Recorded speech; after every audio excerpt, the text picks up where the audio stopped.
السلام عليكم. في قناتكم آنفورك تقدم لكم أخبار المنتخب المغربي. لا تبخلوا علينا بالضغط على زر الاشتراك فضلا وليس أمرا.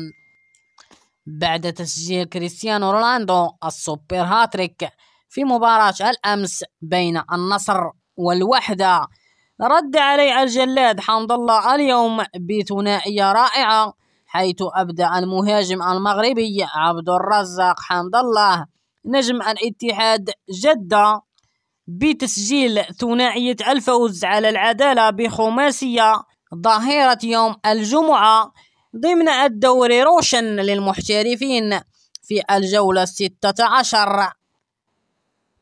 فوزه اليوم على العدالة جعله للوصول للهدف الرقم 100 في الدوري السعودي، ليصبح أسرع لاعب يصل لهذا الرصيد 101، يتجاوز رقم النجم السوري عمر سومة.